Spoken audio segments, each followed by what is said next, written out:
সবাই পড়ি আলহামদুলিল্লাহ। জোরে পড়ি, আরো জোরে। ঢাকার মানুষের আওয়াজ কম নাকি নাকি ভয় বেশি? ভয় বেশি না? আতঙ্ক বিরাজ করে সবসময়, না জানি কি হয়। নো টেনশন, এদেশ আমার, এদেশের স্বাধীনতা সার্বভৌমত্ব আমাদের। সুতরাং ধরা যাবে না, ছোঁয়া যাবে না, বলা যাবে না কথা। রক্ত দিয়ে কিনে নিলাম আজব স্বাধীনতা, সেই স্বাধীনতায় আমরা বিশ্বাসী না। প্রাণ খুলে কথা বলা যায়, সেই স্বাধীনতায় আমরা বিশ্বাসী ইনশাআল্লাহ। সবাই পড়ি আমিন। পাঁচটা আরো জুড়ে আশা করছিলাম। সবাই পড়ি আমিন। এই শেষ না? আর নাই? পড়ি সুবহানাল্লাহ, পড়ি আলহামদুলিল্লাহ, আল্লাহু আকবার। সবাই পড়ি আলহামদুলিল্লাহ। আল্লাহ তাবারক ওয়া তাআলার দরবারে আমরা লাখো কোটি শুকরিয়া জ্ঞাপন করছি, যিনি আমাদেরকে ঐতিহ্যবাহী, ঐতিহ্য ধন্য বাংলার রাজধানী, আমার প্রাণের শহর ঢাকা, তারই একেবারে প্রাণ কেন্দ্রে মুগদা বিশ্ব রোড, ট্যাঙ্ক রোড সংলগ্ন ট্রাক স্ট্যান্ড আল মাদানী ফাউন্ডেশন বাংলাদেশ কর্তৃক আয়োজিত আজকের 2 দিনব্যাপী 11তম বার্ষিক ইসলামী মহাসম্মেলন উপলক্ষে উদ্বোধনী দিবসের উদ্বোধনী সময়ে মাগরিবের পরে সূর্য যখন পশ্চিম আকাশে হেলে পড়েছে, জানান দিয়েছে রাত হয়ে গেছে। কর্মমুখর, কর্মব্যস্ত, আনন্দ ঘন একটি দিন অতিবাহিত করার পরে স্বাভাবিকভাবে সপ্তাহের ছুটির দিন শুক্রবার সামনে রেখে ক্লান্ত, পরিশ্রান্ত, অবসন্ন এ দেহটা যখন একটু আরাম চায়, সকল আরামকে হারাম করে দিয়ে যিনি আমাদেরকে খোদ রাজধানীতে কোরআনের কথা শোনার জন্যে, নবীর জীবনের রোমীয় কথাগুলো শোনার জন্যে, যিনি শত ব্যস্ততার মাঝেও আমাদেরকে আসার, বসার, কিছু কথা শোনার সুযোগ করে দিলেন। হৃদয়ের সবটুকুন আবেগ, উচ্ছ্বাস, ভালোবাসা, আকুতি কাকুতি মিনতি জমা করে মাহবুদের শিখানো কলেমা দিয়ে চিৎকার করে সবাই পড়ি আলহামদুলিল্লাহ। জনাব সাহেব সদর, আজকের এই মাহফিলের জনাব সভাপতি, সবকিছু দেখা যাচ্ছে না, সংবোধনে নাই বা গেলাম। আজকের মাহফিলের সম্মানিত সভাপতি, আজকের আয়োজনের প্রিয় পরিচালক, আজকের দাওয়াতি মেহমান বরেন্দ্র, উপস্থিত বিভিন্ন মসজিদের ইমাম সাহেবান, রামায়ে কিরাম, মুরব্বিয়ানে আযম, কলিজার টুকরা যুবকেরা, পর্দার আড়ালের আমার মা ও বোনেরা, সবার প্রতি আমার আবারও আন্তরিক সশ্রদ্ধ সালাম। আসসালামু আলাইকুম ওয়া রাহমাতুল্লাহি ওয়া বারাকাতুহু। শুরুতে আমরা শুকরিয়া আদায় পড়েছি আলহামদুলিল্লাহ। শুকরিয়া আদায় করলাম কার? জুড়ে বলতে হবে কার? সবাই বলতে হবে কার? আমি যখন যা প্রশ্ন করবো আস্তে না জুড়ে, 2-1 বার না বারবার, কয়েকজন মিলে না সবাই মিলে, আমি যেন বারবার বলা না লাগে। জুড়ে বলেন, জুড়ে বলেন। এটা তো আমার চাকরি না, এটা আপনাদের চাকরি। আমি শুধু বলবো বলেন, আর আপনারা জুড়ে বলে দেবেন। এটা সিদ্ধান্ত হয়ে গেল ইনশাআল্লাহ। শুকরিয়া আদায় করলাম কার? জুড়ে বলেন, আরো জুড়ে। শুকরিয়া আদায় করবো কার? আজীবন আমৃত্যু শুকরিয়া আদায় করে যাব কার? শুকরিয়া আদায় করলে লস না লাভ, কম না বেশি? প্রমাণ আছে নাকি নাই? আমার আল্লাহ রাব্বুল আলামিন কোরআনুল কারীমে কত সুন্দর করে ওয়াজ করে দিলেন। আল্লাহ বলেন, লা ইন শাকারতুম লা আযীদান্নাকুম। ও দুনিয়ার মানুষ, নিয়ামত পেয়ে যদি শুকরিয়া আদায় করবে, শুকরিয়া আদায় করলে যেই নিয়ামত পেয়ে শুকরিয়া আদায় করেছ, ওই নিয়ামত আমার আল্লাহ আরো বহুত গুণে বাড়িয়ে দেবেন। বলেন সুবহানাল্লাহ। আমার আল্লাহ যা বলেন তা করেন নাকি করেন না? কম কম না বেশি বেশি? প্রমাণ আছে নাকি নাই? ওরা আদুল কারিমে 30 পাড়ায় সূরা বুরুজের শেষাংশে আল্লাহ কত সুন্দর করে ওয়াজ করে দিলেন। আল্লাহ বলেন ফাআলুন লিমা ইউরিদ। আমার আল্লাহ এমন আল্লাহ, তার যা মন চায় ওই কাজটাকে আমার আল্লাহ বেশি বেশি করে দেন। বলেন সুবহানাল্লাহ। আবার আল্লাহ দুনিয়ার মানুষের মতো না। দুনিয়ার মানুষ বলে একটা করে আর একটা, ঠিক কিনা? বিপদে পড়লে একরকম, বিপদ দূর হয়ে গেলে আর একরকম, ঠিক কিনা? অসুখে পড়লে একরকম, ভালো হয়ে গেলে আর একরকম, ঠিক কিনা? মসজিদে গেলে একরকম, যাত্রার প্যান্ডেলে গেলে আর একরকম, ঠিক কিনা? রাতের আধারে একরকম, দিনের আলোতে আর একরকম, ঠিক কিনা? নদী পার হওয়ার আগে একরকম, নদী পার হয়ে গেলে আর একরকম, নির্বাচনে দাঁড়াইলে একরকম, পাশ করার পরে আর একরকম। এটা বোধহয় বেশি ঠিক না? কমন পড়ে গেছে না? দাঁড়াইলে একরকম, পাশ করার পরে আরেক রকম, টাকা হাওলাত নেওয়ার সময় একরকম, ফেরত দেওয়ার সময় আরেক রকম। নির্বাচনে দাঁড়াইলে দেখবেন এত নরম, হাত যে বাড়াই দেয় মনে হয় আড্ডি নেই, একেবারে মনে হয় তুলতুলে, হাতে ধরে রাখছেন মনে হয় বালিশে ধরে রাখছেন। এখানে কুমিল্লার মানুষ কেমন আছেন দেখি, হাত তোলেন দেখি। হ্যাঁ ঠিক আছে, তাহলে কুমিল্লার ভাষাই চলবে না? আমি তো মনে করছিলাম ঢাকা আসছি, একটু ঢাকার ভাষায় কথা বলি, তাইলে এই সুযোগ আর নাই। কম্বল আমি ছাড়লো, কম্বল দিয়ে আমার জড়াইয়া ধরে, সবাই মারহাবা বলেন। তাইলে নির্বাচনে দাঁড়াইলে দেখবেন একরকম, পাশ করার পরে আরেক রকম। দাঁড়াইলে দেখবেন হাত যে বাড়াই দেয় মনে হয় আন্টি নেই, এই হাতে ধরে রয়েছেন মনে হয় বালিশে ধরে রয়েছেন। যেই মাত্র পাশ করে, যেই হাতে ভোটারের পায়ে ধরে, এই হাতেই ভোটারের গলায় ধরে, ঠিক কিনা বলে? আমার আল্লাহ রাব্বুল আলামিন তিনি যা বলেন তিনি তাই করে দেন। তিনি কখনো ওয়াদা খেলাফ করেন না। ওয়াদা খেলাফ করা আমার আল্লাহর জন্য শোভা পায় না, ঠিক কিনা? আল্লাহ রাব্বুল আলামিন নিজেই নিজের ব্যাপারে ওয়াজ করে দিলেন। আল্লাহ বলেন ইন্নাকা লা তুখলিফুল মিআদ। আমার আল্লাহ এমন আল্লাহ, তার যা মন চায় তিনি তাই করেন, তিনি কখনো ওয়াদা খেলাফ করেন না, ঠিক কিনা? আমার এই আল্লাহ কয়জন? জোরে কন, আর জোরে, মধুর সুরে, সবাই মিলে মন প্রাণ উজাড় করে, গলা ছেড়ে দিয়ে মধুমাখা কণ্ঠে আকাশ বাতাস প্রকম্পিত করে, ঢাকা রাজধানীর রাজপথ কাঁপিয়ে দিয়ে নিথর নিস্তব্ধ রাতে ছিন্ন ভিন্ন করে, গলা ছেড়ে দিয়ে বলিষ্ঠ কণ্ঠে সবাই মিলে চিৎকার করে, চলো আমার আল্লাহকে একটা ডাক দে। আল্লাহ,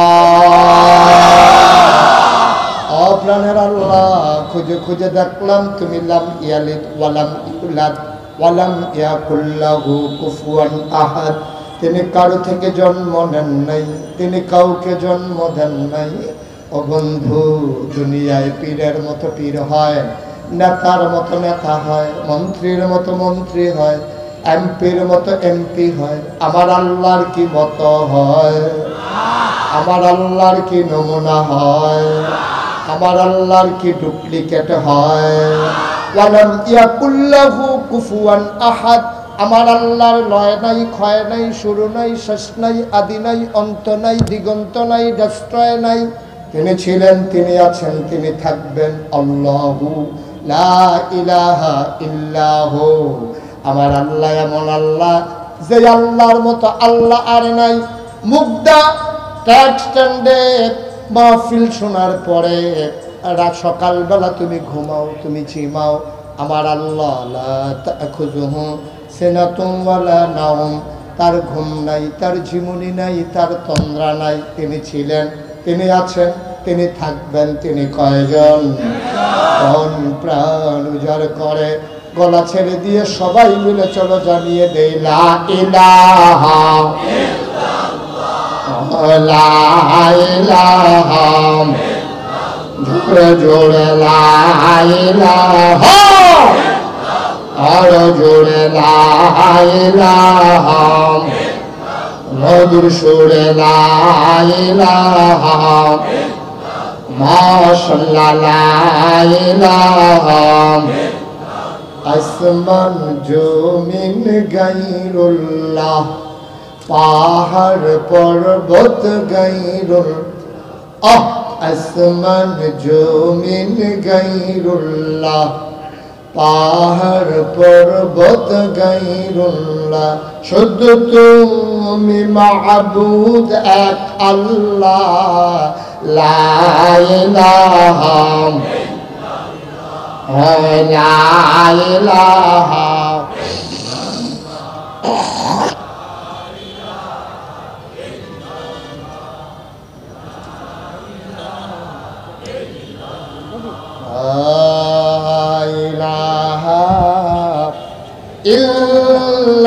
ইল্লাল্লাহু মুহাম্মাদুর রাসূলুল্লাহ সাল্লাল্লাহু আলাইহি ওয়াসাল্লাম। সবাই পড়ি আলহামদুলিল্লাহ। বন্ধুরা আমার, ভাইরা আমার, এই দুনিয়াতে আগে আমরা মানুষ ছিলাম না। এই দুনিয়াতে আগে ছিল জিন আর ফেরেশতা। আল্লাহ তাবারক ওয়া তাআলা জিনদেরকে পিটাইয়া আল্লাহর জমিন আল্লাহ খালি করে দিলেন। আল্লাহর জমিন আল্লাহ খালি রাখবেন না। ইমার্জেন্সি অ্যাসেম্বলি কল করলেন, সংসদের জরুরি অধিবেশন। স্পিকার হলেন স্বয়ং আল্লাহ। বলেন সুবহানাল্লাহ। মঞ্চে যারা আছে তারা কথা না বললেও হবে না। ওরা যে বৈশাখ বেশি একটু বেশি শুয়ে যায়, জানি যে এটাই ভাগ্য ভালো না। কথা তো বেশি বলতে হবে। উপরে বসছেন, ওরা বলবে একবার, আপনারা বলবেন দুইবার, আর উনি বলবে তিনবার। সবাই বলেন আমিন। এখনো কয় না দিদি, সবাই বলে আমিন।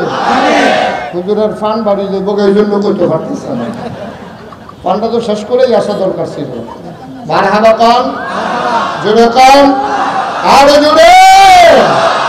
আল্লাহ তাবারক ওয়া তাআলা জিনদেরকে পিটাইয়া আল্লাহর ফেরেশতা দিয়ে জমিন খালি করে দিলেন। আল্লাহর জমিন আল্লাহ খালি রাখবেন না। ইমার্জেন্সি অ্যাসেম্বলি কল করলেন, সংসদের জরুরি অধিবেশন। স্পিকার হলেন স্বয়ং আল্লাহ, মেম্বার অফ পার্লামেন্ট হলো সমস্ত ফেরেশতারা। সুবহানাল্লাহ বলবেন না? সংসদটা বাংলাদেশের মতো না আরো কম দামি? কথা বলে, কম দামি না বেশি দামি? ভারতের লোকসভার মতো, আমেরিকার হোয়াইট হাউসের মতো, ব্রিটেনের পার্লামেন্টের মতো? আল্লাহর সংসদ স্বয়ং আল্লাহ হলেন স্পিকার, মেম্বার অফ পার্লামেন্ট হলো সমস্ত ফেরেশতারা। আমার সংসদের ভিতরে ভালো মানুষ যেমন আছে, আমার সংসদের ভিতরে সুদখোর, মদখোর, চিটার, বাটপার আছে নাকি নাই? আল্লাহর সংসদের ভিতরে সমস্ত সদস্যরা হলেন ফেরেশতারা। লক্ষ কোটি বছর আগে অধিবেশন হয়েছিল। সেদিন কার্যতালিকায় যে বিষয়টাকে আল্লাহ তাবারক ওয়া তাআলা একীভূত করে নিয়েছিলেন, সেটা আলোচনা হয়েছে লক্ষ কোটি বছর আগে। আমরা মুগ্ধার মানুষ 2021 সালে যেন জানতে পারি, এজন্য আল্লাহ কোরআনুল কারীমে কোট করে দিয়েছেন। সুবহানাল্লাহ বলবেন না? আলোচনাটা কি হয়েছিল সেটা আমরা সবাই জানি, সবাই পারি। চলেন সবাই পড়ি। আউযু বিল্লাহি মিনাশ শাইতানির রাজীম। বিসমিল্লাহির রাহমানির রাহিম। ইন্নী জাইলুন ফিল আরদি খলিফা। আল্লাহ ডেকে বললেন, ও ফেরেশতারা, আমি একটা কওম, আমি একটা সম্প্রদায়, আমি একদল মানুষ বানাতে চাই। সুবহানাল্লাহ বলবেন না? সুবহানাল্লাহ। ফেরেশতারা বলল, বানানোর দরকার নাই, এগুলো মারামারি করবে, কাটাকাটি করবে, ঝগড়া বিবাদ করবে, কথা বলতে গেলেই ইসলামের বিরুদ্ধে কথা বলা শুরু করে দেবে। ঠিক কিনা কও? বাংলাদেশে বুদ্ধিজীবী নামের এক কলঙ্ক একদল আছে, যারা কথা বলতে গেলে ইসলামের বিরুদ্ধে চলে আসে, ঠিক কিনা বলেন? কথা বললেই মাদ্রাসার বিরুদ্ধে চলে আসে, ঠিক কিনা বলেন? কথা বলেই আলেম ওলামার বিরুদ্ধে চলে আসে, ঠিক কিনা বলেন? আমি বলেছি ওই শীততাপ নিয়ন্ত্রিত কক্ষে বসে আল্লাহর বিরুদ্ধে কথা বলা সহজ, ঠিক কিনা বলো? আপনার তো সব খেয়াল করেন না, আমার সবকিছু খেয়াল করা লাগে।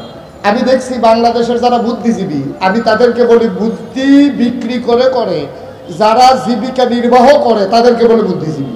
তারা বুদ্ধি বেচা খায়, আমরা মেহনত করে খাই, তারা বুদ্ধি বেচা খায়। এই বুদ্ধি বিক্রি করে করে তারা খায়।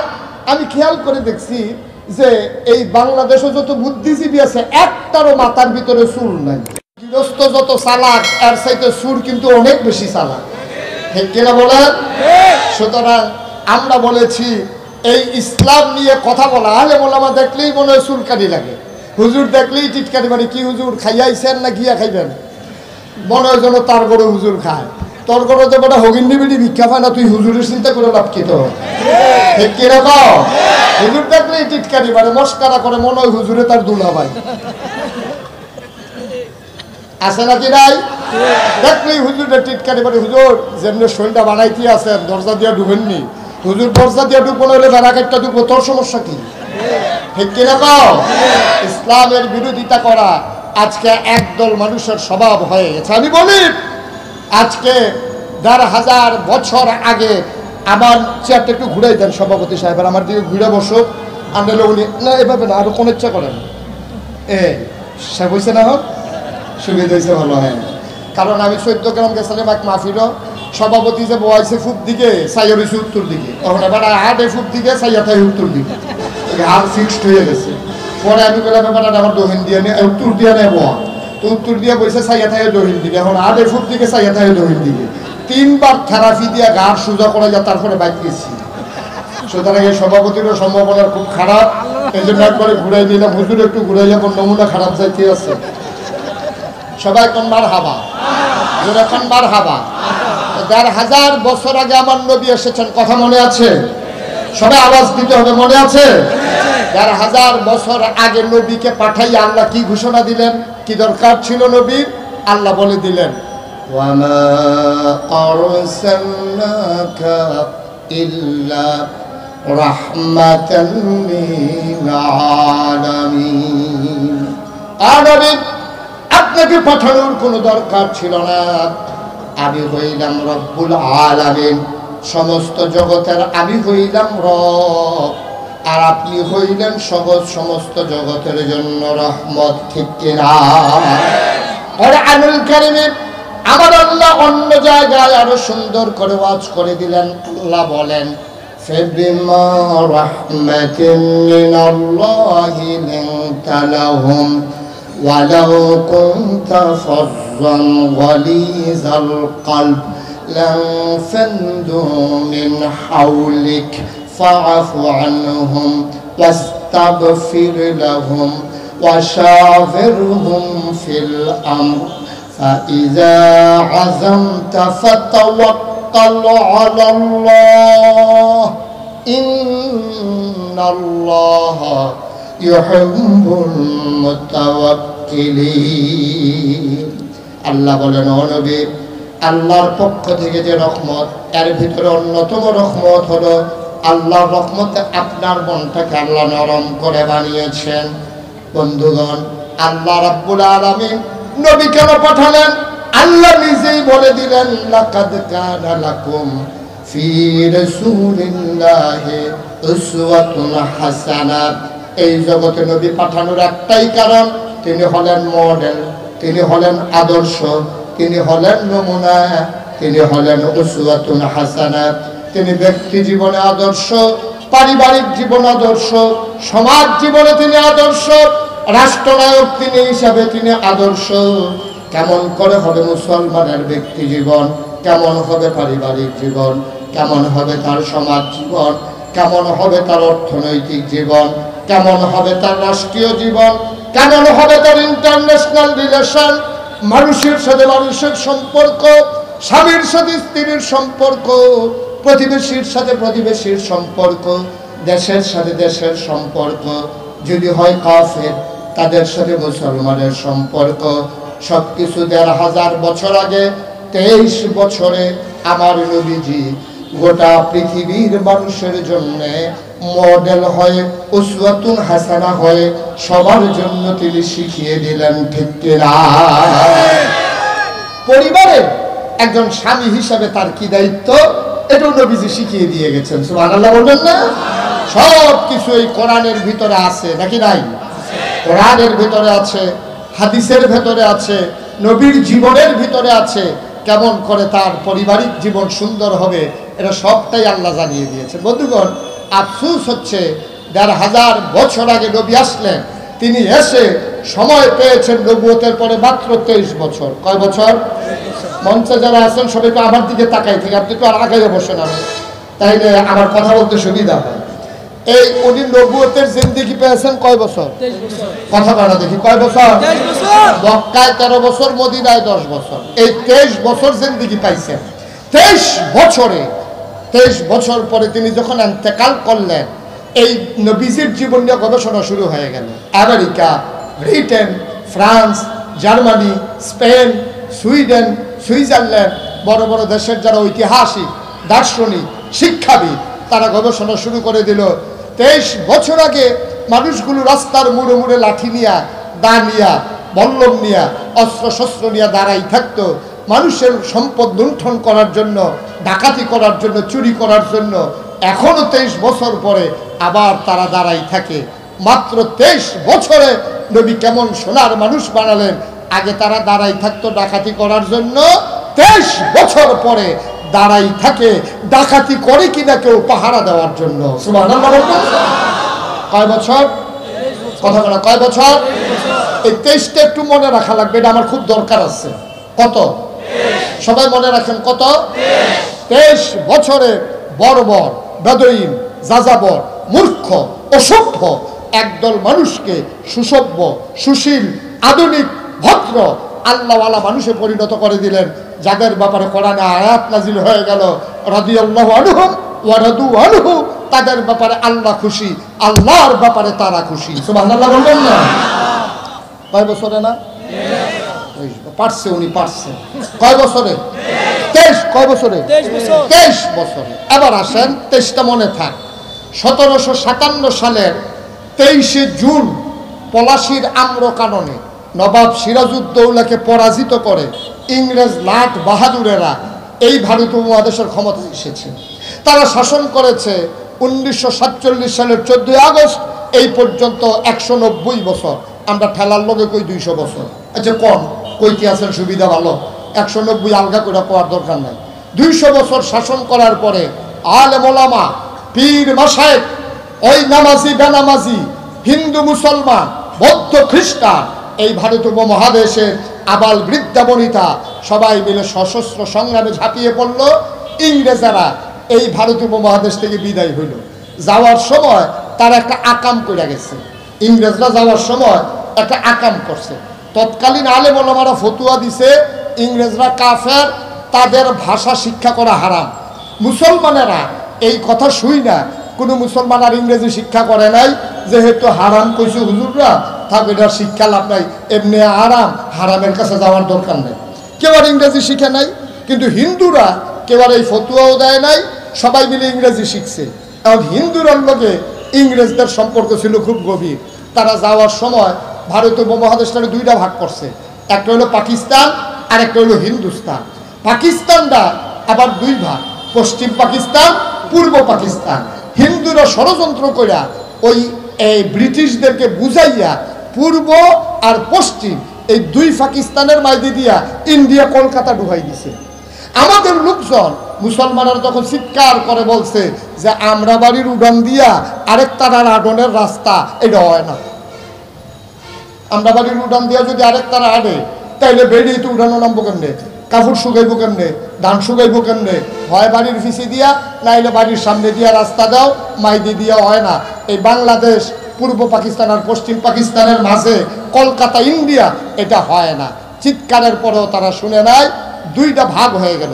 পশ্চিম পাকিস্তানের মানুষগুলো তারা ছিল লুলুপ, তারা ছিল ক্ষমতা লিপ্সু, তারা ছিল অত্যাচারী, স্বীকার করতেই হবে। যদিও তারা মুসলমান, আমরা এই পূর্ব পাকিস্তানের মুসলমানরারে তারা অনেক কষ্ট দিছে। তারা কাপ্তায়ে পেপার মিল ছিল, সেখানকার পেপার বানাইয়া ইচ্ছা করলে ঢাকাতে সাইরানা ব্যস্ত পারত। তারা এখানে করাচি একটা সিল বানাইয়া আমরা সেটা ব্যস্ত 8 আনা, বেসন যায় সাইরানা ব্যস্ত 8 আনা। আমাদের দেশের গরিব কৃষকেরা সুগন্ধিযুক্ত চাল, চিনিগুড়া, কালিজিরা, এই চিকন চিকন চাল বানাইতো, ফলাইতো, কষ্ট করে মেহনত করে আমরা তারা করতো, এটি খাইতো পশ্চিম পাকিস্তানের তারা। আমরা তারা ফাট করতো, পাট ছিলেন তো কুমিল্লার তারা ডাইলা করলে চিনেওয়ালা না, এই ফাট করতো আমার বাংলাদেশের কৃষক। এই ফাট করতে গিয়া তারা অনেক কষ্ট করছে, আঙ্গুলের ফাঁকে ঘাও হয়ে যেত, পায়ের ভিতরে ঘাও হয়ে যেত, মেহেন্দি দিয়া সেই ঘা মোজাইতো। অনেক ফোলা পেলে চিল্লিয়ে চিল্লিয়ে কইতো বুড়া বয়সে দাদাই বুধ বিয়া করে মেহেন্দি দিছে, দাদাই কইতো গাও বিয়া না ঘাও হইয়া রয়েছে মজানের লেগে। এইভাবে আমার দেশের কৃষকেরা পাট ফলাইতো, সেই পাট দিয়া আমার আদমজি জুট মেলে নরম নরম কার্পেট বানাতো। সেই কার্পেটগুলো শোভা পেত পশ্চিম পাকিস্তানের বেডরুমে আর ড্রয়িং রুমে। গরিব মানুষ, অভাবী মানুষ, পূর্ব পাকিস্তানের মানুষ সবসময় সহজ সরল মানুষ। আমরা খেপে গেলাম। 1971 সালের 26শে মার্চ এক মহান ঘোষণার মাধ্যমে আমার বাংলাদেশের আবাল বৃদ্ধ বনিতা যার যা আছে, কাদের ভার, হাতের লাঠি, কামাল্লা গাছের ডালা, আহারে ফিডা, পাকিস্তানের উপরে একাধারে ফিডা শুরু হইল। 9 মাস আমরা তারা ফিটটা এদিকে পানি খালো নদী ফালাইয়া 9 মাস পরে তারা গেছে 1971 সালের 16ই ডিসেম্বর পৃথিবীর মানচিত্রে নতুন করে একটি দেশের নাম জায়গা করে নিল। পথ পথ করে আকাশের ভিতরে লাল সবুজ পতাকা উঠতে শুরু করলো। পৃথিবীর মানচিত্রে নতুন যে দেশটি শোভা পেল তার নাম আমার সোনার বাংলা। আমি তোমার এই সোনার বাংলা আল্লাহ তাবারক ওয়া তাআলা আমাদেরকে দান করলেন 1971 সালের 16ই ডিসেম্বর। ডিসেম্বর বলে এই কথাগুলো বললাম, আজকে ডিসেম্বরের 9 তারিখ, এই 16 তারিখে এই বাংলাদেশ স্বাধীন হয়েছে। আমি বলি আমার নবী সোনার মানুষ বানাইছিল কয় বছরে?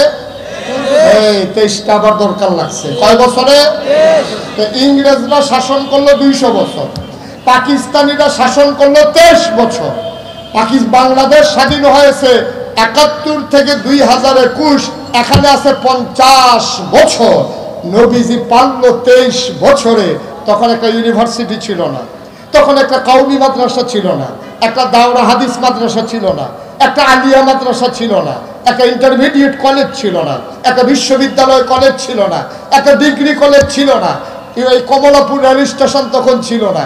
তখন নাই বলতে কিছুই নাই, কুরিয়ার সার্ভিস নাই, পোস্ট অফিস নাই, ল্যান্ড ফোন নাই, মোবাইল ফোন নাই, ইন্টারনেট নাই, ইলেকট্রনিক্স মিডিয়া নাই, প্রিন্ট মিডিয়া নাই, পোস্ট অফিস নাই, গ্রাম নাই, ইউনিয়ন নাই, জেলা নাই, দেশ নাই, রাজধানী নাই, ক্যাবিনেট নাই, সচিবালয় নাই, নাই বলতে কিচ্ছু নাই, প্রধানমন্ত্রী নাই, মন্ত্রী নাই, এমপি নাই, জেলা প্রশাসক নাই। আমার নবী বর্বর বেদুইন যাযাবর মূর্খ মানুষগুলোকে 23 বছরে যদি সোনার মানুষ বানাতে পারে, যেই জন্য আমার যুবকেরা প্রাণ দিল, আমার মায়ের ইজ্জত আবরু গেল, 50 বছর হলো স্বাধীন হলো, কাগজপত্রে আমরা সোনার বাংলা পেয়েছি, টপ টু বটম, নিচ থেকে শুরু করে উপর পর্যন্ত সব জায়গায় পাওয়া গেল চিটার আর বাটপাড়ার হেডকোয়ার্টার।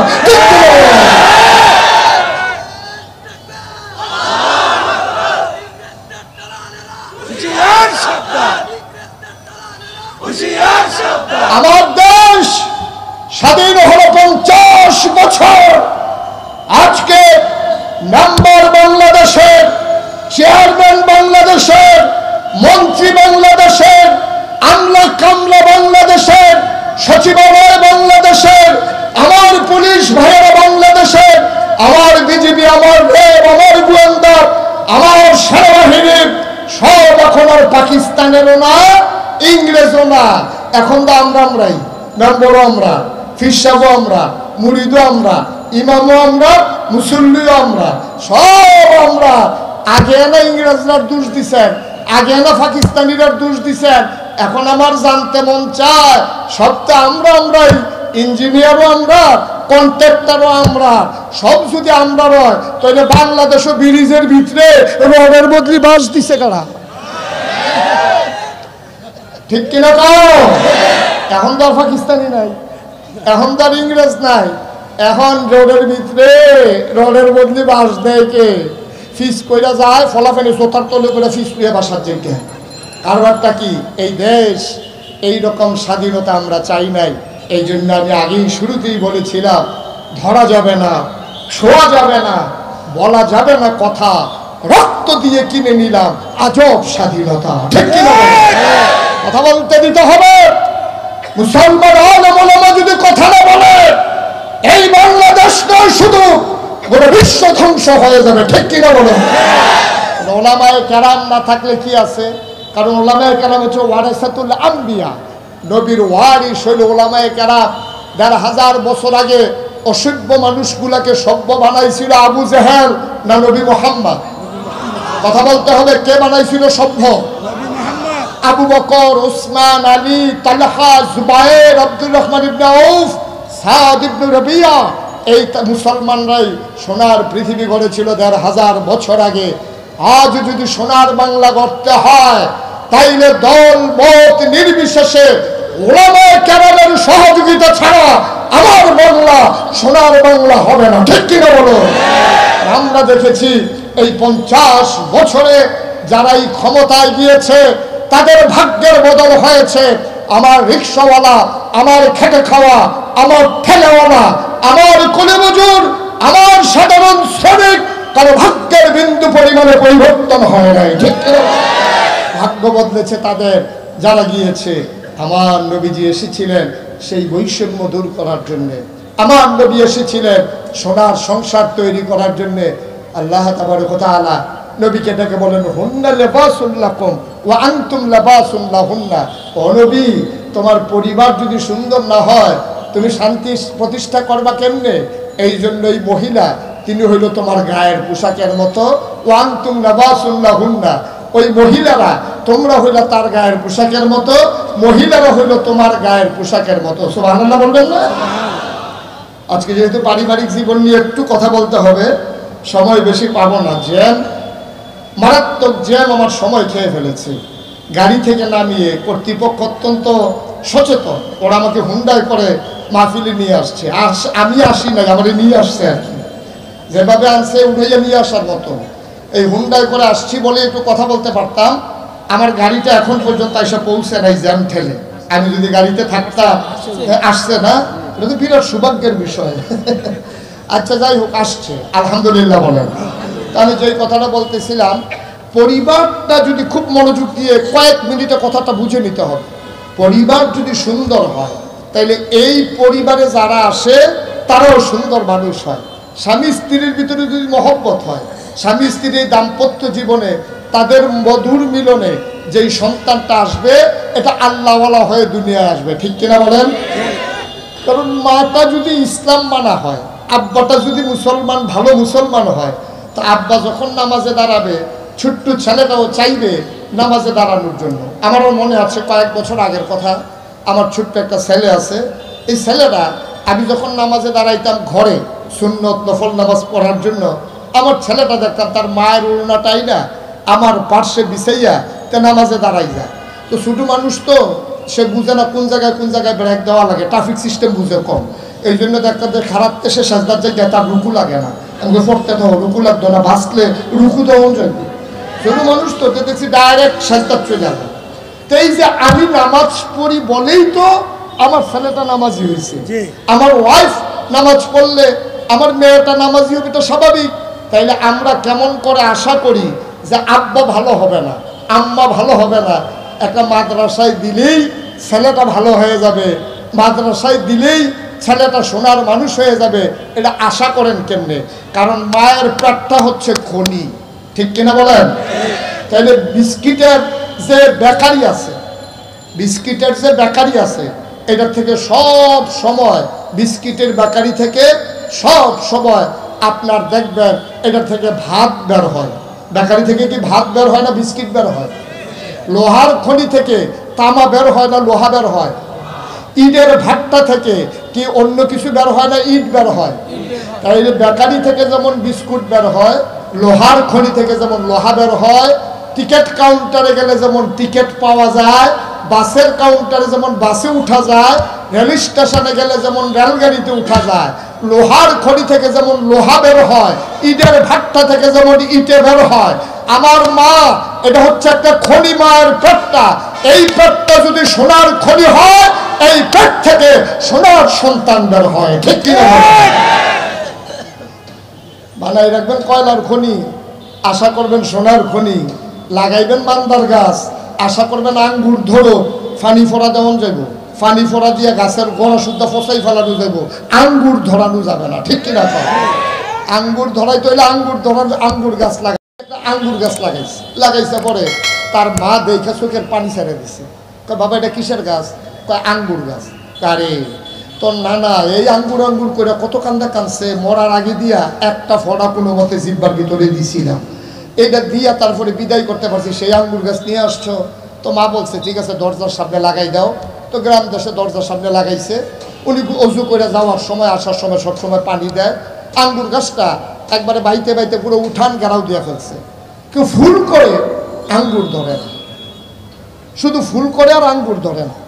উনি কইতেছে পুত্রে এত কষ্ট করে যায় আঙ্গুর গাছটা লাগাইলি, এটার ভিতরে ফুল ধরে, করা তো করে না। আম্মা ব্লক সুপারভাইজার আর কৃষি কর্মকর্তা আছে, এবার আনতে আসছি। তো গিয়ে এসে স্যার আমরা একটা আঙ্গুর গাছ লাগাইছিলাম, ফুটাটা উডান গাছটা হয়েছে কিন্তু আঙ্গুর তো ধরে না, এখন কী করবো? তা আমি একটু যাইতে হইব। তো উনি ডিব্বা ডাব্বা কেমিক্যাল টেমিক্যাল লই আইছে, আর এসে উডানে বসে পরে চেয়ার দিছে। উনি বসে কইতে আছে একটা কচি পাতা আনে। তো আঙ্গুর গাছের একটা কচি পাতা আনছে, উনি কেমিক্যালের ভিতরে ডুবাইছে। না একটা শক্ত পাতা আনেন, এবার শক্ত পাতা ডুবাইছে। না নমুনা খারাপ, একটা ডোগা আনেন দেখি, একটা ডাটা আনেন। এখন আঙ্গুর গাছের একটা ডালা ভাঙ্গা নিয়ে আসছে। উনি বলতেছে না হবে না। কই কি হবে না? কই গাছে আঙ্গুর ধরবে না। কই স্যার আঙ্গুর গাছ 500 টাকা দিয়ে সারাই না লাগাইলাম, আঙ্গুর ধরবে না? ধরবে কি, আঙ্গুর ধরবে না কেন?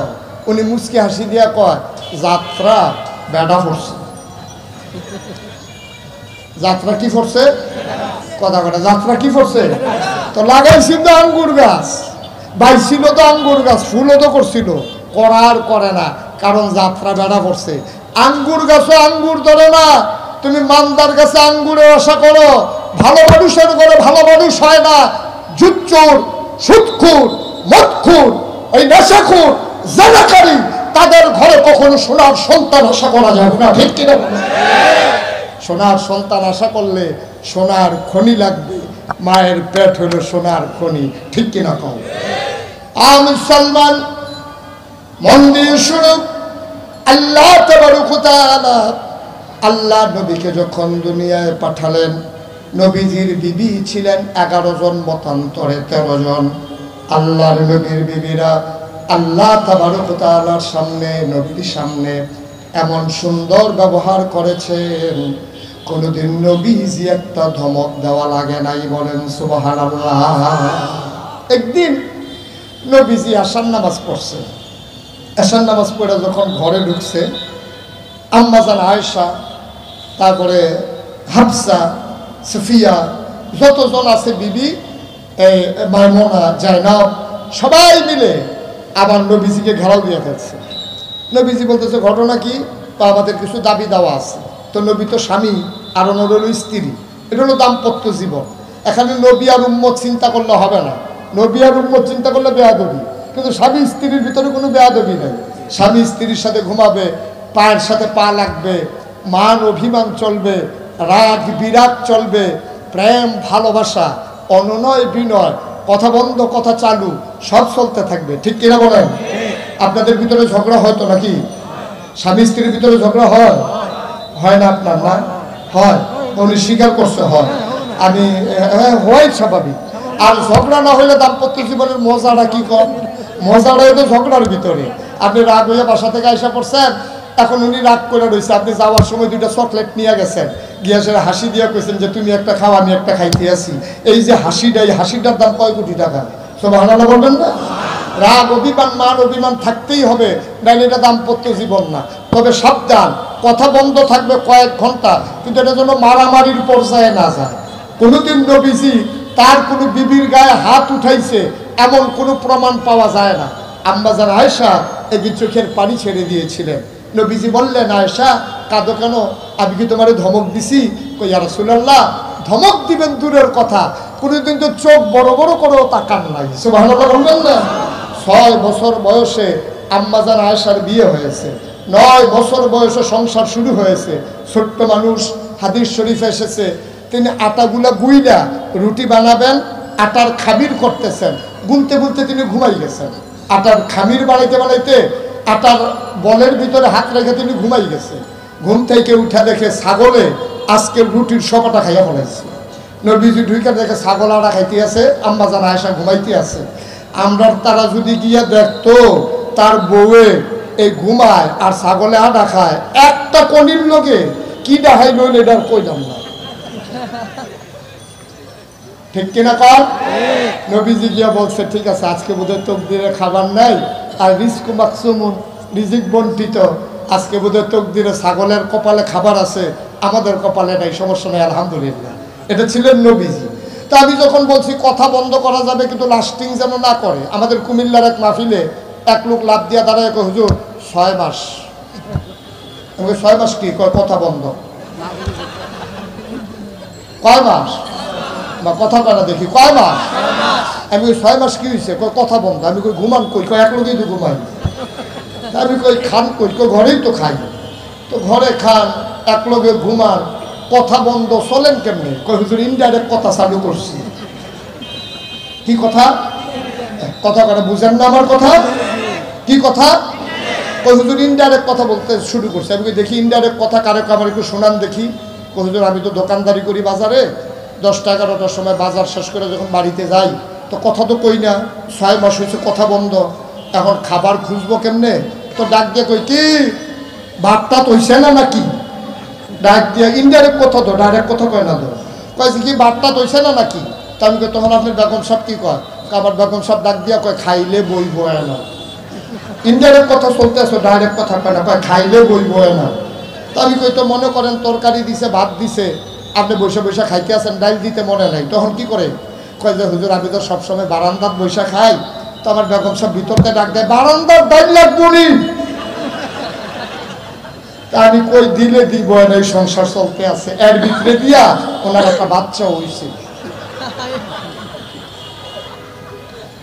নাউজুবিল্লাহ, আস্তে কর, জোরে কর নাউজুবিল্লাহ।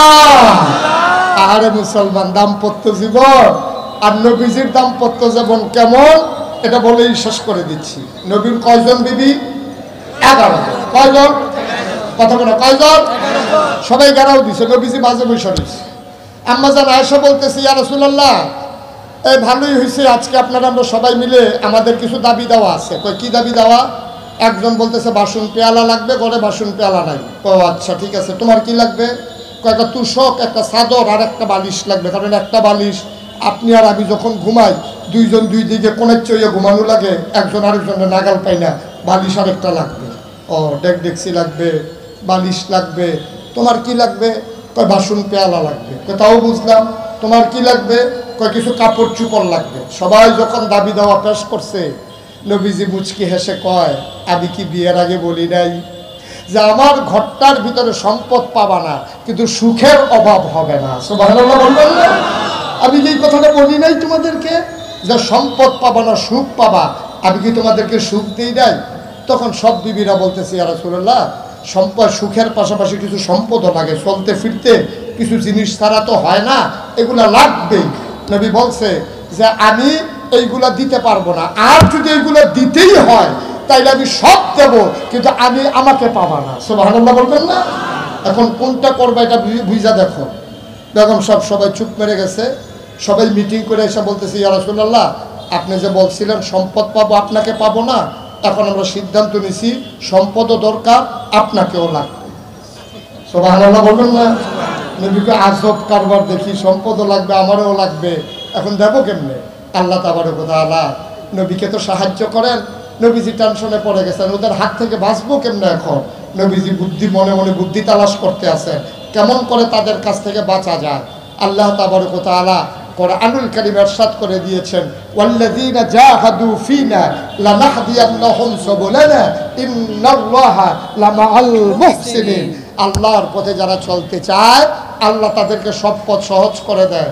নবীজি চাইলেন কার কাছে? ঘুমাই গেছেন সব? চাইলেন কার কাছে? নবীজি বললেন, আল্লাহ তোমার কাছে সাহায্য চাই, আমার বিবিদের হাত থেকে আমি বাঁচতে চাই, পরিত্রাণ চাই, আমাকে একটু মুক্ত করে দাও। এই কথা বলার সাথে সাথে নবীজি একটা সালামের আওয়াজ শুনলেন, আসসালাতু আসসালামু আলাইকা ইয়া রাসূলুল্লাহ। নবীজি শুনে আস্তে করে ডাক দিয়ে বলেন, কে বাইরে দাঁড়িয়ে? ইয়া রাসূলুল্লাহ আমি উমর। সুবহানাল্লাহ বলবেন না? নবীজি বললেন, ওয়েলকাম, আহলান সাহলান মারহাবা, মোস্ট ওয়েলকাম, আমার ঘরে তোমাকে স্বাগত। নবীজি বললেন, চলে আসো ভেতরে। এখন উমর যখন ঢুকতে আছে, নবীর 11 জন বিবি আছে না, দৌড় দিছে, সব উঠে দিছে দৌড়। নবীজি উমর ঘরে ঢুকে দেখে পুরো ফাঁকা, নবীজির কপালে ঘাম জমে আছে মুক্তার দানার মতো। নবীজিকে উমর জিজ্ঞেস করে, ইয়া রাসূলুল্লাহ কারা এখানে দেখলাম কথা বললো, আবার পায়ের আওয়াজ শুনলাম, কে যেন দৌড় দিল, ওরা কারা? কয় তোমার আম্মাগণ আমার কাছে কিছু দাবি দেওয়ার জন্য ধরছিল। কই ইয়া রাসূলুল্লাহ আম্মারা আপনার সাথে কথা বলে, দাবির জন্য কথা বলে, আর আমি আসছি শুনে দৌড় দিল, ঘটনা কি? নবীজি মুচকি হাসি দিয়া কয়, উমর তোমার কি শুধু এই মহিলারা ডরায়, তোমার তো শয়তানও ডরায়। সুবহানাল্লাহ বললেন না? তুমি তো সাংঘাতিক জিনিস, তুমি রাস্তা দিয়ে হাইটা গেলে শয়তান, তুমি আসো মুগদা, শয়তান চলে গেছে সায়দাবাদ, যাওয়ার সময় এমনি যায় না, পরে যারা সাথী আছে সবাই ডাক দিয়া যায়, আইয়ে রে, এটার নাম হলো উমর। সুবহানাল্লাহ বলবেন না? এই নবীজি তার দাম্পত্য জীবনটা এমন সুখময় করে গড়ে তুললেন, এই নবী করিম সাল্লাল্লাহু আলাইহি ওয়াসাল্লামের 11 জন বিবি, তিনি কখনোই কাউকে একটা ধমক দিয়েছেন, একটা কটু কথা বলেছেন, মারতে ধরেছেন, এমন কোনোদিনও হয় নাই। এই নবীর প্রথম স্ত্রী আম্মা জান খাদিজা রাদিয়াল্লাহু তাআলা আনহা, যার ঘরে 4টা মেয়ে, যায়নব, রুকায়া, উম্মে কুলসুম, ফাতেমা, যারা এসেছেন, নবীর কন্যা ফাতেমা সেই দাম্পত্য জীবনের অন্যতম একজন সদস্য ছিলেন। আল্লাহ রাসূল সাল্লাল্লাহু আলাইহি ওয়াসাল্লাম ফাতেমাকে নিজের কলিজা দিয়ে বড় করেছেন। নবীজি ফাতেমারে বুকের ভিতরে শোয়াই রাখছে, কারণ আম্মাজান খাদিজার যখন ইন্তেকাল হয় তখন জয়নব, রুকায়া, উম্মে কুলসুম 3 জন বড় বড় হয়ে গেছে, ফাতেমা ছিল ছোট। আম্মাজান খাদিজা ওনার যখন ইন্তেকাল হয়ে গেল, ফাতেমা রাদিয়াল্লাহু তাআলা আনহা ছোট মানুষ, মায়ের কফিনের কাছে দাঁড়িয়ে চোখের পানি ছেড়ে দিয়ে কাঁদে। আব্বা এসে পাশে দাঁড়ালেন। আব্বা হলেন দুজাহানের বাদশা নবী, আকায়ে নামদার তাজদারে মদিনা, মুহাম্মদ মুস্তাফা আহমদ মুজতবা, সাইয়্যিদুল মুরসালিন, খাতামান নবিয়্যিন, মক্কার মতি মদিনার জ্যোতি দুকুলের সাথী, ফখরে মওজুদাত সাইয়্যিদুল আনাম, রহমতে দু আলম, হুজুরে পরনূর সাল্লাল্লাহু আলাইহি ওয়াসাল্লাম। আম্মা আয়েশার পাশে এসে দাঁড়ালেন। আম্মাজান খাদিজার লাশ পড়ে আছে, আয়েশা কান্দে, ডাক দিয়া কয়, আব্বা আম্মা আমার সাথে আর কথা বলে না।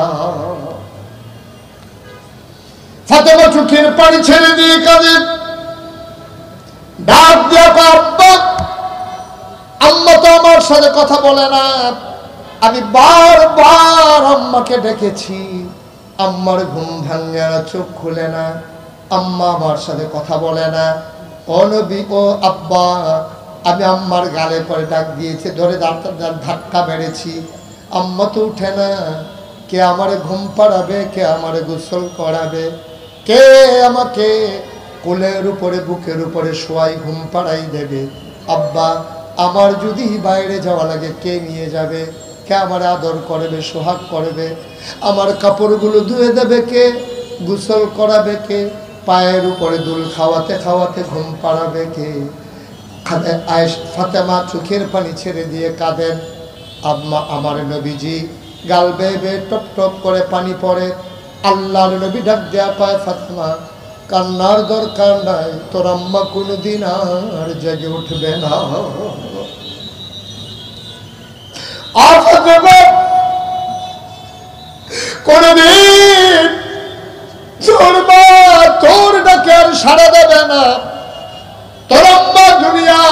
ত্যাগ করে চলে গেছে, আমাকে একা করে। ও ফাতেমা, কান্নার দরকার নাই। ফাতেমা কাঁদে, ছোট্ট মানুষ, বুঝে না। মৃত্যু কারে কয় তখন বোঝার বয়স হয় নাই। ফাতেমা কান্দে, আল্লাহ নবী বুকের সাথে জড়াইয়া ধরে, ডাক দেয়া কয়, ফাতেমা কে বলে তোর মা নাই? আজকে থেকে আমি নবী, আমি তোর বাবা, আজকে থেকে আমি তোর মা হয়ে গেলাম। তিন নেই, কাউকে বুকে করে ঘুম পাড়ান নাই। জয়নব, রুকায়া, উম্মে কুলসুম, কাউকে বুকে করে আমার নবী ঘুম পাড়ান নাই। ফাতেমা ছোট্ট মানুষ, পায়ে দুল খাওয়াতে খাওয়াতে ঘুম পাড়িয়ে দিতেন। ফাতেমাকে গোসল করিয়ে দিতেন। ফাতেমাকে নিজের হাতে চুলগুলো আঁচড়িয়ে দিতেন চিরুনি দিয়ে, মাথার ভিতরে তোল দিয়ে দিতেন। ফাতেমাকে লোকমা দিয়ে খাওয়াই দিতেন। ফাতেমার বয়স যখন 20, আল্লাহর নবী চিন্তা করলেন ফাতেমাকে বিয়ে দেওয়া দরকার। কেমন বাবা হিসাবে আদর্শ, পরিবারের তিনি কর্তা, তিনি বিয়ে দিতে চান ফাতেমাকে। আবু বকর আগ্রহ প্রকাশ করে, নবী বললেন না। ওমর আগ্রহ করে, নবী বললেন না। উসমান আগ্রহ করে, 2 বিয়ে করেছেন, 2জন মেয়ে আগেই বিয়ে করেছেন। হযরত আলী নবীর সামনে দিয়ে হেঁটে যায়, বড় লাজুক আলী। আলী যখন হেঁটে যায়, আল্লাহর নবী ডাক দেয়া, আলী রে, ওয়ালি আমার সামনে বসে যাও। আলী মাথা নিচু করে বসে গেলেন। আল্লাহর নবী মুচকি হেসে কয়, ফাতেমারও বিয়ের দরকার, তোরেও বিয়ে দেওয়া দরকার। চিন্তা করেছি ফাতেমার সাথে তোর জোর মিলিয়ে দিলে কেমন হয়।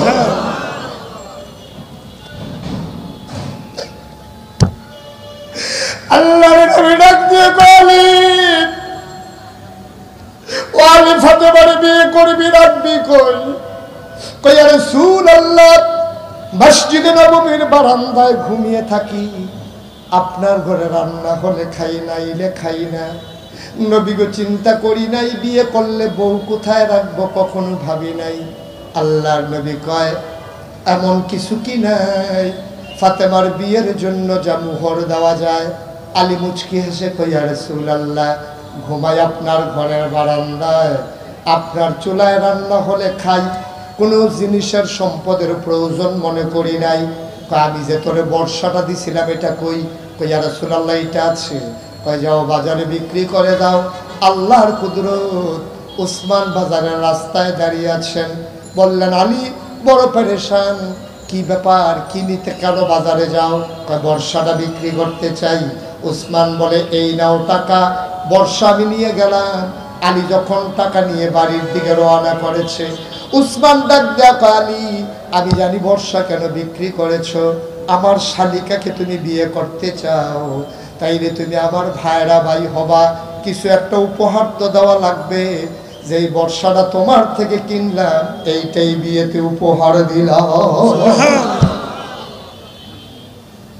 আল্লাহর নবী ওনার হাতে আলী এনে টাকাগুলো দিলেন, কিছু টাকা রেখে দিলেন নবীর হাতে। বললেন, আলী, এটা ফাতেমার বিয়ের মুহর আমি রেখে দিলাম, বাকি টাকাগুলো নিয়ে বাজারে যাও, একটা ছোট্ট ঘর ভাড়া করো, কিছু জিনিসপত্র কিনে নাও। আলী কয়, বাজারে গেলাম। ফাতেমা কয়, আমি যখন বাসর ঘরে গেলাম, গিয়ে দেখি ছোট্ট একটা ঘর, দরজাটা একবারে নিচু, মাথা নিচু করে ঘরের ভেতরে ঢোকা লাগে। আমি ঘরের ভেতরে গিয়ে দেখি চিকন একটা বিছানা, একজন শুইলে আরেকজন শোয়ার জায়গা নাই, একটা মাত্র বালিশ, মাটির একটা পেয়ালা, আর ওই গম পেশানোর জন্য 2টা জাতা, চামড়ার একটা ব্যাগ। তাকায়া দেখি এই সারা ঘরের ভেতরে আর একটাও জিনিস নাই। দুজাহারে বাদশা নবীর আদরের কন্যা ফাতেমা, খাতুনে জান্নাত ফাতেমা, তার বাসর ঘরের ভিতরে চিকন একটা বিছানা, খুব খেয়াল করেন, একটা মাত্র বালিশ, একটা জাতা, একটা চামড়ার ব্যাগ, আর একটা হচ্ছে মাটির পেয়ালা। ফাতেমা দিক সেদিক তাকিয়ে বিছানায় বসলেন। বসে মনটা খারাপ হয়ে গেল, আমার আব্বা আমার জন্য আর জামাই খুঁজে পাইল না। আমার বড় বোন জায়নাবকে মক্কার ধনী মানুষের কাছে বিয়ে দিল, রুকে উম্মে কুলসুমকে উসমান গনি ধনী উসমানের কাছে বিয়ে দিল, আর আমাকে দিল আলীর কাছে। একবেলা খাবার যার নাই। ফাতেমার মনটা খুব খারাপ। এমন সময় দরজায় দাঁড়িয়ে নবী সালাম দিলেন, আসসালামু আলাইকুম। আলী বলে, ওয়ালাইকুম আসসালাম। নবীজি কয়, ভেতরে কি আসবো? কয়, হ্যাঁ, মোস্ট ওয়েলকাম, আহলান সাহলান মারহাবা, আমাদের ঘরে আপনাকে স্বাগত। নবীজি ঢুকলেন। ঢোকার পরে ফাতেমা দাঁড়ালেন। বাবাকে বসাবেন সেই জায়গাটাও নাই। ফাতেমার গাল বেয়ে বেয়ে টপ টপ করে পানি পড়ে। আল্লাহ নবী জিজ্ঞেস করে, ফাতেমা কেমন আছো? ফাতেমা কথা বলতে পারে না, একটা কষ্ট মনে হয় গলার মাঝে আটকে গেছে। নবীজি বুঝা ফেলছে অভাবের ঘর দেখে বোধহয় ফাতেমা কেঁদে ফেলছে। নবীর গায়ে একটা চাদর মুবারক ছিল, তিনি চাদরটা উল্টালেন। ফাতেমাকে বলে,